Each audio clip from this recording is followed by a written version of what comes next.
Hi hello నమస్తే welcome to our channel TG TV వార్తా కథనాలపై విశ్లేషణ కార్యక్రమం మార్నింగ్ న్యూస్కు స్వాగతం. నేను మీ జర్నలిస్ట్ సత్య. ముందుగా రాష్ట్రంలోని పరిస్థితులను కనుక పరిశీలించినట్లయితే మేడిగడ్డ బ్యారేజీకి సంబంధించి ఏదైతే మరి ఇంతకాలం అసత్య ప్రచారాలు జరిగినాయో అవన్నిటి కూడా మరి ఇప్పుడు చెక్ పెడుతూ మేడిగడ్డ బ్యారేజ్ సేఫ్ అని చెప్పి జిఆర్టీ అదేవిధంగా ఈపీఆర్ఎస్ వివిధ నివేదికల్లో మరి వాటి టెస్టుల్లో నివేదికల ఫలితం వెలువడింది. అదేవిధంగా మరి హైదరాబాద్ సన్ రైజర్స్ జట్టు ఉవ్వెత్తున ఎగిసింది. అదేవిధంగా చివరిలో చెతికిల పడ్డప్పటికి కూడా రెండవ క్వాలిఫైయర్ మ్యాచ్లో మరి విజయం సాధించి ఫైనల్కు దూసుకెళ్ళింది. ఈరోజు ఫైనల్ ఐపీఎల్ ఫైనల్ నిర్వహించనున్నారు. మరోవైపు చూసుకున్నట్టయితే ఎమ్మెల్సీ ఎన్నికల్లో రేపు ఎమ్మెల్సీ ఎన్నిక నిర్వహించబోతున్నారు. వరంగల్, ఖమ్మం, నల్గొండ స్థానానికి సంబంధించి ఇటు బీఆర్ఎస్ నుంచి రాకేష్ రెడ్డి, అటు కాంగ్రెస్ నుంచి తీన్మార్ మల్లన్న మరి ఇప్పుడు ఇద్దరు అక్కడ పోటీ పడుతున్నారు. హోరాహోరీగా సాగుతూ ఉన్నది ప్రచారం. దాని మీద నిన్నటి రోజున రేవంత్ రెడ్డి మరి ఇటు లెఫ్ట్ పార్టీలతోటి అదేవిధంగా టీజేఎస్ తోటి ప్రత్యేకంగా సమీక్ష సమావేశం నిర్వహించి తీన్మార్ మల్లన్నను గెలిపించాల్సిందిగా విజ్ఞప్తి చేసిన పరిస్థితి. ఏది ఏమైనా తీన్మార్ మల్లన్నకు మాత్రం గడ్డు పరిస్థితులు ఏర్పడ్డాయి.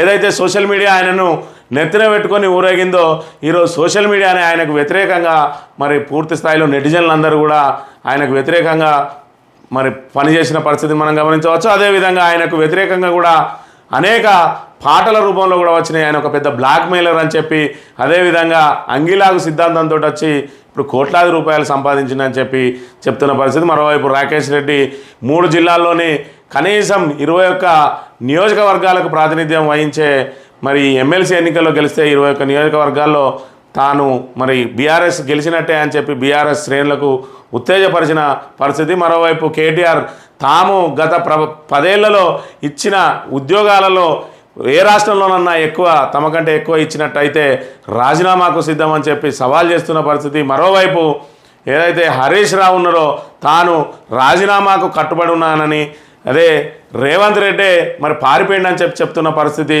ఏదైతే ఆగస్టు 15 లోపు వాళ్ళు 100 రోజులలో ఇస్తానన్న గ్యారంటీలను అమలు చేసి అదేవిధంగా 2 లక్షల రూపాయల రుణమాఫీ ఏకకాలంలో మాఫీ చేస్తే రాజీనామా చేస్తా తిరిగి ఉప ఎన్నికల్లో కూడా పోటీ చేయను ఇప్పటికైనా రేవంత్ రెడ్డి సిద్ధమా అని చెప్పి సవాల్ చేస్తున్న పరిస్థితిని మనం గమనించవచ్చుగా.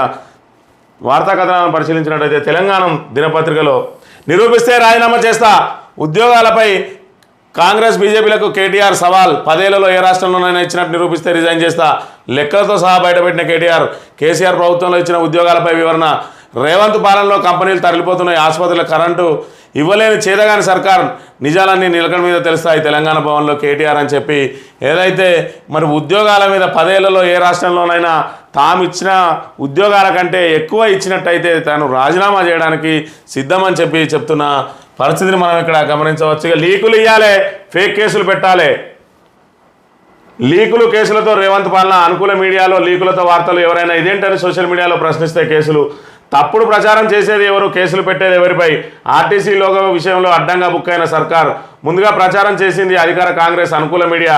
అయినా వాటిపై ఈగవాలనివ్వని ప్రభుత్వం ప్రశ్నించిన గొంతుకలపై మాత్రం కేసులు. ఏదైతే రేవంత్ రెడ్డి ప్రభుత్వం మరి ఇక్కడ ఒక నిర్ణయం తీసుకుంటూ ఉన్నదో దాన్ని మరి అధికారికంగా ప్రకటించకుండా ముందుగా లీకులు చేస్తూ ఉన్నది. ఆ లీకుల మీద కనుక మరి ప్రజల నుంచి వ్యతిరేకత వచ్చిన పక్షంలో దానికి వెనుకడుగు వేస్తున్న పరిస్థితి. మరోవైపు తామకు సంబంధం లేదు, అవన్నీ కూడా ఫేక్ అని చెప్పి మరి ఇక్కడ చెప్పుకుంటూ వాళ్ళ మీద కేసులు కూడా పెడుతున్న పరిస్థితిని మనం గమనించవచ్చు. రేవంత్ సర్కార్ తీరు చాలా విచిత్రంగా ఉంది. ముందు లీకులు ఇవ్వడం, దాన్ని తమకు అనుకూలంగా ఉన్న మీడియా సోషల్ మీడియాలో ప్రచారం చేయించడం, దానిపై జనం నుంచి వచ్చిన ప్రతిస్పందన చూశాక నిర్ణయం తీసుకోవడం, ఇలా సాగుతోంది రేవంత్ రెడ్డి పాలన.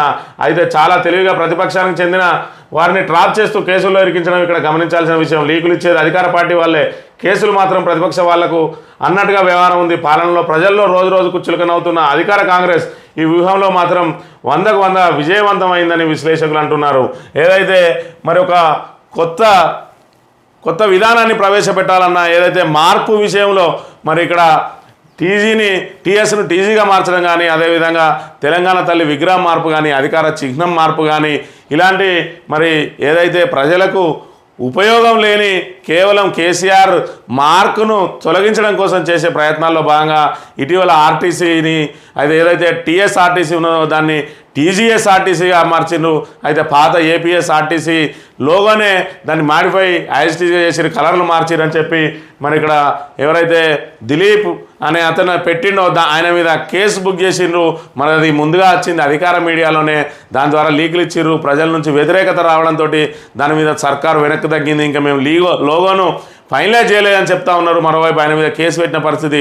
మరి ముందుగా లీక్ చేసిన పత్రికల మీద మాత్రం ఎలాంటి కేసులు పెట్టకుండా, అంటే కేవలం ప్రజల స్పందనను మరి పరీక్ష చేయడానికే ఇలాంటి లీకులు ఇస్తున్న విషయాన్ని ప్రజలు ఇక్కడ గమనించాలి. ఇక పీసీసీ చీఫ్గా సీతక్క, ఏఐసీసీకి సీఎం రేవంత్ సూచన, పదవిని కాపాడుకునే ప్లాన్, కీలక నేతలకు చెక్ పెట్టే ఉపాయం అని చెప్పి ఏదైతే మరి పీసీసీ అధ్యక్ష పదవి తన చేతుల్లోనే ఉండాలి. మరి తన చేతిలో ఉండాలంటే తనకు అనుచరులైన సీతక్క చేతిలో ఉండాలి. లేదంటే మరి పీసీసీ నేతగా మరి మళ్ళీ అధికార కేంద్రం ఏర్పడుతుంది, ఆయన మీద మరో గ్రూప్ ఏర్పడుతుంది. వాళ్ళందరూ కూడా ఏకమై తన పీఠాన్ని లాగేసే ప్రయత్నం జరుగుతుంది. కాబట్టి తనకు అనుకూలంగా ఉండే సీతక్కకే ఇవ్వాలని చెప్పి తన పదవిని కాపాడుకోవడం కోసం మరి అదేవిధంగా కీలక నేతలందరికీ కూడా చెక్ పెట్టే కార్యక్రమంలో భాగంగా సీతక్కను తెర మీదకి తీసుకొచ్చినట్టుగా ఇక్కడ ఒక ప్రధానంగా వార్త ప్రచురించింది. ఇక 48 గంటలు దాటినా నిందితులేరి, జూపల్లి మాటే పోలీసులు వింటున్నారు. బీఆర్ఎస్ నాయకులపై దౌర్జన్యాలు, రాష్ట్రానికి బుల్డోజర్ సంస్కృతి తెచ్చాడు ఆర్ఎస్పీ, సంచలన ఆరోపణలు అని చెప్పి ఏదైతే మరి ఇక్కడ కొల్లాపూర్ నియోజకవర్గంలో శ్రీధర్ రెడ్డి అనే బీఆర్ఎస్ నేతను హత్య చేసిండ్రో మరి ఆయన నిందితులను 48 గంటలు దాటినా కూడా ఇప్పటి వరకు ఎందుకు అరెస్ట్ చేస్తలేరు? రాష్ట్రంలో బుల్డోజర్ల పరిస్థితి తీసుకొచ్చిర్రు. ప్రతిపక్ష నేతల ప్రశ్నించిన వారిపై, అదేవిధంగా వారికి సోషల్ మీడియాకు వాళ్ళ మీద వ్యతిరేకంగా పెట్టిన వాళ్ళపై మరి ఇక్కడ బుల్డోజర్లతో ఇళ్లను కూల్చేసే కార్యక్రమాలు జరుగుతూ ఉన్నాయని చెప్పి మరి ఆర్ఎస్పీ, మాజీ ఐపీఎస్ ఆఫీసర్ ఆర్ఎస్పీ ఏదైతే నాగర్ కర్నూలు ఎంపీ అభ్యర్థి ఉన్నాడో ఆయన తీవ్ర ఆరోపణలు చేసిన పరిస్థితి. ఇటువైపు కనుక చూసినట్లయితే పాలమూరులో ఆగని అరాచకాలు, మరో బీఆర్ఎస్ నేతపై దాడి. పాలమూరులో కాంగ్రెస్ నాయకుల అరాచకాలు ఆగడం లేదు. శ్రీధర్ రెడ్డి హత్య ఘటన మరొక ముందే కాంగ్రెస్ పార్టీ అండతో ఓ ఎస్ఐ రెచ్చిపోయారు. వనపర్తి నియోజకవర్గం రేపల్లి మండల కేంద్రం సర్పంచ్ గౌతమి భర్త శివరామిరెడ్డిపై స్థానిక ఎస్ఐ తిరుపతి రెడ్డి దౌర్జన్యం ప్రదర్శించారు అని చెప్పి ఏదైతే మరి ఇక్కడ శివరామిరెడ్డికి అదేవిధంగా కాంగ్రెస్ నాయకుడు అయినటువంటి బాలరెడ్డి ఆయన మీద దాడి చేసిండు. ఆయన మీద దాడి చేస్తే మరి బాలరెడ్డిని నిందితుడిని మరి ఇక్కడ కేసు బుక్ చేయాల్సిన పోలీసులు ఎవరైతే బాధితుడు ఉన్నాడో శివరామిరెడ్డిని పిలిచి ఆయన మీద బూతులు తిడుతూ ఎస్ఐ మరి ఈ రకంగా అరాచకానికి పాల్పడ్డాడు. దీనికి కారణం ఒకవైపు ఆయన అధికార పార్టీ నేత, మరోవైపు ఈ బాలరెడ్డి నివాసంలోనే మరి ఈయన కిరాయికి ఉన్నాడు. మరోవైపు బాలరెడ్డికి సెక్యూరిటీ కూడా ఏర్పాటు చేసిరు. అంటే మరి ఏ విధంగా అరాచకాలు సాగుతూ ఉన్నాయనే విషయాన్ని ఇక్కడ మనం గమనించాలి. ఎక్కడికక్కడ బీఆర్ఎస్ నేతల మీద దాడులకు పాల్పడుతూ ఉన్నారు, అదేవిధంగా దౌర్జన్యాలకు పాల్పడుతూ ఉన్నారు. ఇళ్లను కూలగొట్టడానికి కూడా వెనుకాడని పరిస్థితులలో ఉన్నది ఈరోజు కాంగ్రెస్ ప్రభుత్వం. అంటే ఈ రకంగా ప్రజాపాలన పేరుతోటి అరాచక పాలన సాగిస్తూ ఉన్నారు. పోలీసులను అడ్డం పెట్టుకొని మరి ఇష్టారీతిన వ్యవహరిస్తూ ఉన్నారు. మరి తమను అడిగే నాదుడే లేడని నోటికొచ్చినట్టు చేస్తున్న పరిస్థితిని మనం ఇక్కడ గమనించవచ్చుగా. ఏం మారలే, పాస్ పుస్తకాలతో క్యూ లైన్లు, విత్తనాల కోసం రైతన్నల పడిగాపులు, కామారెడ్డి సెంటర్ల దగ్గర ఎదురు చూపులు అని చెప్పి ఏదైతే గత మరి ఉమ్మడి ఆంధ్రప్రదేశ్లో మనం ఉన్నప్పుడు ఏ విధంగా అయితే విత్తనాల కొరత, అదేవిధంగా ఎరువుల కొరత ఉండి మరి పొద్దున్నే లేచి క్యూ లైన్లు కట్టి మధ్యాహ్నం వరకు, సాయంత్రం వరకు కూడా వేచి ఉన్న పరిస్థితులు తిరిగి పునరావృతం అవుతున్నాయి. మార్పు అంటే 10 ఏళ్లలో మరి ఏదైతే రాజులాగా ఉన్న అన్నదాతను ఈరోజు నడి రోడ్డు మీద పడేసిండు. ఇదే తీసుకొచ్చిన మార్పు, కాంగ్రెస్ తీసుకొచ్చిన మార్పు అని చెప్పి మరి ఇక్కడ స్పష్టంగా కనపడుతున్న పరిస్థితిని మనం గమనించవచ్చు. అవును, జీతాలు ఇవ్వలే, నిజం ఒప్పుకున్న ఎమ్మెల్సీ బల్మురి. 4 నెలలుగా పెండింగ్లో నర్సింగ్ ఆఫీసర్ల జీతాలు నిలదీస్తున్న ప్రతిపక్షంపై విమర్శలు అని చెప్పి ఒకవైపు నర్సింగ్ ఆఫీసర్ల నియామకాలు మరి మేమే ఇచ్చినామని గొప్పలు చెప్పుకుంటున్న రేవంత్ రెడ్డి ప్రభుత్వం మరి ఇప్పటివరకు వాళ్ళకు జీతాలు మాత్రం ఇవ్వలేదు, కానీ నియామకాలు మాత్రం మేమే చేసినామని చెప్పుకుంటా ఉన్నారు.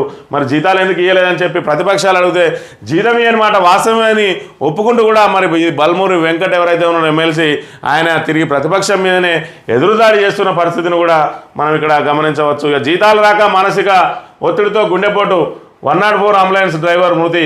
ఇక్కడ చిరు ఉద్యోగులకు మాత్రం జీతాలు అందడం లేదు. వాళ్ళు మరి జీతం మీదనే ఆధారపడి బతికే వాళ్ళ దుస్థితి ఏ విధంగా ఉన్నదనేది ఇక్కడ మనం ప్రధానంగా గమనించవచ్చు. ఇకపోతే ఆఫీసులో కునుకుబాట్లు మిర్యాలగూడ మున్సిపల్ కమిషనర్ నిర్వాహకం అని చెప్పి ఆరాంగా మరి ఈయన కాళ్ళు ఇక్కడ పెట్టుకొని నెత్తి మీద మరి ముఖం మీద బట్ట వేసుకొని ఆరాంగా ఎట్లా పడుకున్నాడు అంటే పడకేసిన పాలన కాంగ్రెస్ ప్రభుత్వంలో ఏ విధంగా జరుగుతున్నది పాలన అనేదానికి ఇలాంటి చిన్న చిన్న ఘటనలు కూడా మరి నిదర్శనంగా నిలుస్తున్న పరిస్థితిని మనం ఇక్కడ గమనించవచ్చు. ఇక నమస్తే తెలంగాణ విషయానికి వస్తే మేడిగడ్డ బరాజ్ సేఫ్ 7వ బ్లాక్ మినహా అన్ని భద్రమే. 20వ పిల్లర్ పునాది కింద ఉన్నది అగాధం కాదు, బొయ్యారం మాత్రమే. సీకెండ్ ఫైల్స్ వైఫల్యమే ఇందుకు కారణం. 1000 క్యూబిక్ మీటర్ల మేర ఇసుక కోత ఫలితంగానే కుంగుబాటు గురైన పిల్లర్. గ్రౌటింగ్ పూర్తి చేస్తే యథావిధిగా నిర్వహణ వెల్లడించిన ఈఆర్టీ జీపీఆర్ నివేదికలు. మరోసారి CWPRS అధ్యయనం. ఆ దిశగా ఇప్పటికే పనులు ప్రారంభం.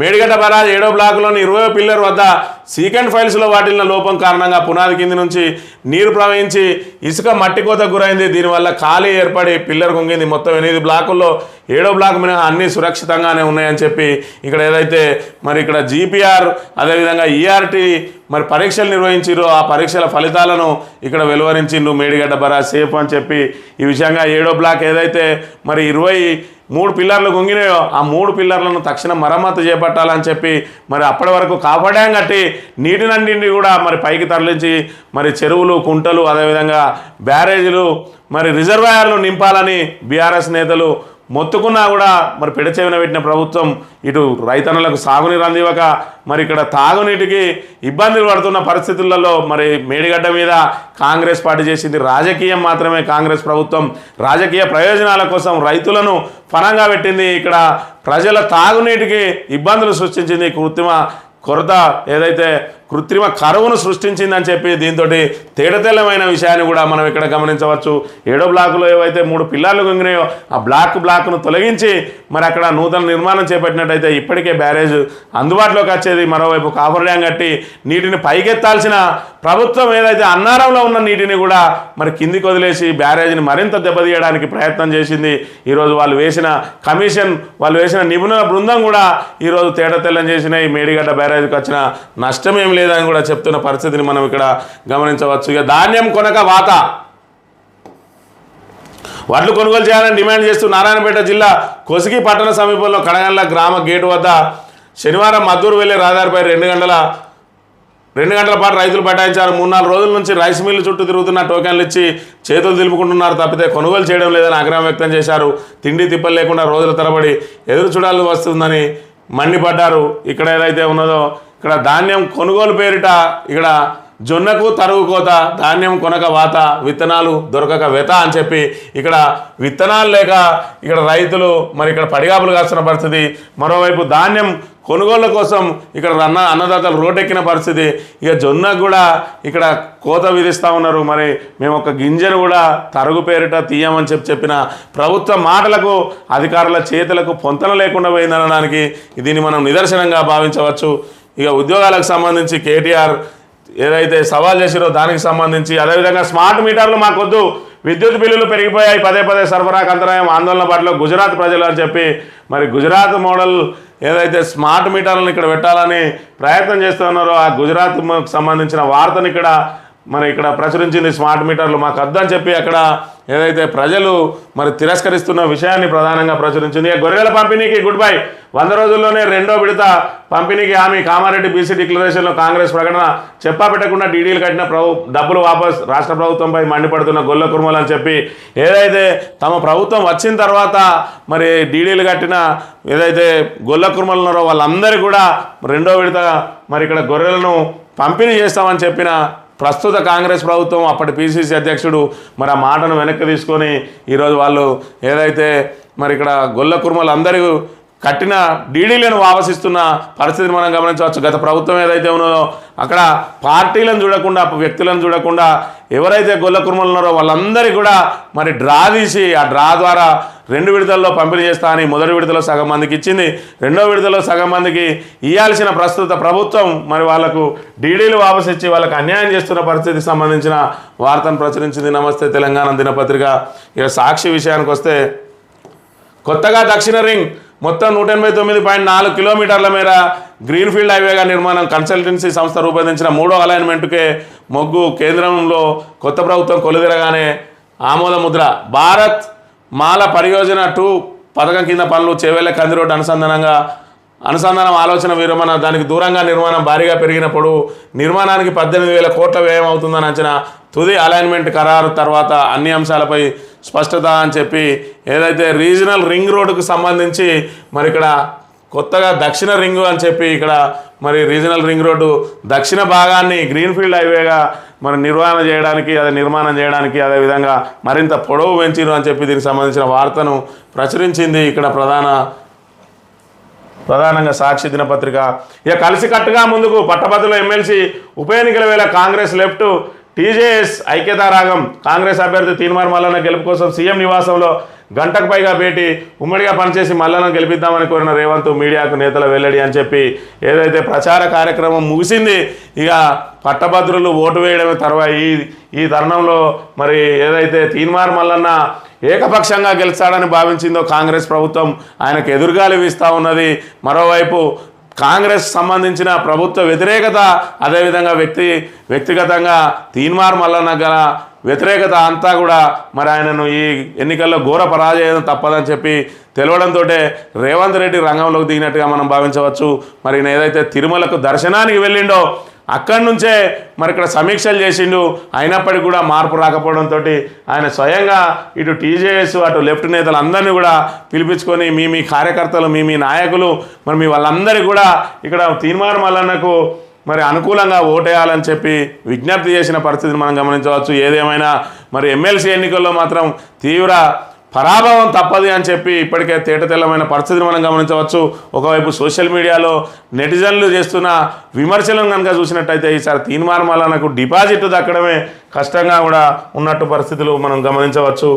7వ బ్లాక్ మినహా మేడిగడ్డ సేఫ్ అని చెప్పి ఏదైతే మరి జీపీఆర్ అదేవిధంగా ఈఆర్టీ నివేదికలు వచ్చినాయో దానికి సంబంధించిన అంశాన్ని ప్రధానంగా ప్రచురించింది సాక్షి దినపత్రిక. ఇక ఆంధ్రజ్యోతి విషయానికి వస్తే రాజ్కోట్ గేమ్ జోన్లో ఘోర అగ్ని ప్రమాదం, 27 మంది సజీవ దహనం, మృతుల్లో సగానికి పైగా పిల్లలు. ఘటన సమయంలో లోపల 60 మంది, 20 మంది క్షేమం. గేమ్ జోన్ పూర్తిగా కలపతో నిర్మాణం, దీంతో వేగంగా వ్యాప్తి చెందిన మంటలు, అనుమతి లేకుండానే జోన్ నిర్వహణ, మృతుల సంఖ్య ఇంకా పెరిగే ప్రమాదం. దుర్ఘటనపై ప్రధాని మోదీ దిగ్భ్రాంతి. అక్కడికి సరదాగా కాసేపు ఆడుకునేందుకు వచ్చిన పిల్లలు కానీ వారు ఆడుకుంటుంటే చూస్తూ ముచ్చటపడుతున్న తల్లిదండ్రులు కానీ కాసేపట్లో చుట్టుముట్టే మంటల్లో చిక్కుకొని సజీవ దహనం అవుతాను ఊహించలేకపోయారు. కంప్యూటర్ గేమ్స్లో కొందరు జారుడు బల్లాటలో, ఇంకొందరు బొమ్మ కారులో తిరుగుతూ మరికొందరు ఇలా కేరింతలు కొడుతూ ఆడుకుంటున్న పిల్లలు వారి సంబంధికులు ఉన్న గేమ్ జోన్లో మాయదారి అగ్నికీలలు చుట్టుముట్టాయి. అక్కడ ఉన్న వారంతా ప్రాణభయంతో తప్పించుకునేందుకు పరుగులు పెట్టినా అప్పటికే వ్యాపించిన దట్టమైన పొగ మంటల్లో చిక్కుపోయి 27 మంది ప్రాణాలు కోల్పోయినని చెప్పి ఏదైతే మరి గుజరాత్లో అనుమతి లేని గేమ్ జోన్లో మరి ఇక్కడ పూర్తి స్థాయిలో కలప నిర్మాణంతో మరి చేపట్టిండ్రు.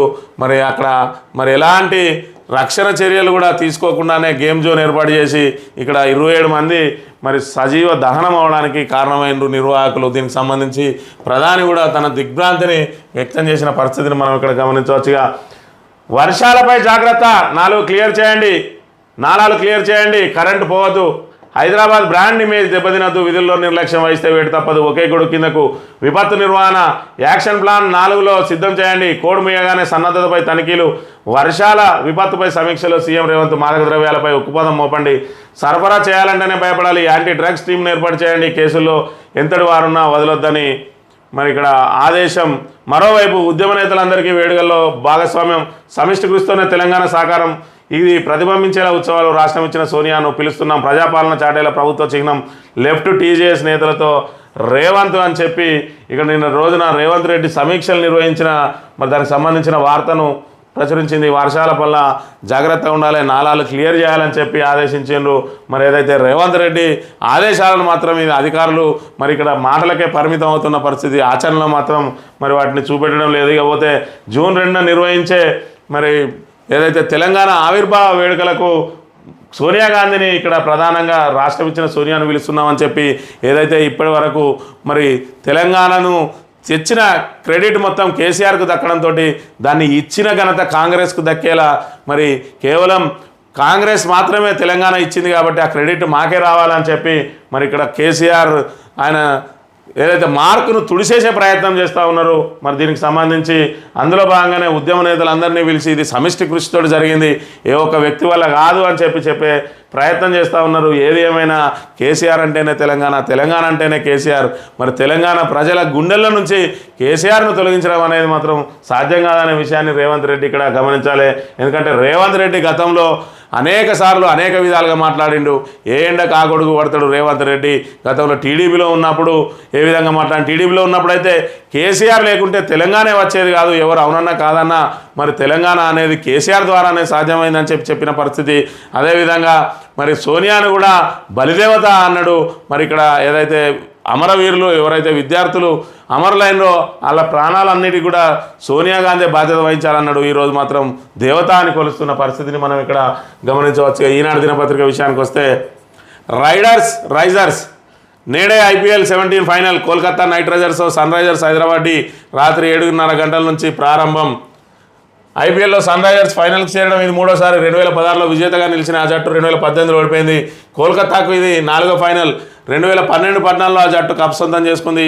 21లో రన్నరప్గా నిలిచింది అని చెప్పి మరి ఏదైతే ఇక్కడ కోల్కతా నైట్ రైడర్స్ అదేవిధంగా సన్ రైజర్స్ రెండు కూడా ఈరోజు ఫైనల్లో పోటీ పడబోతూ ఉన్నాయి.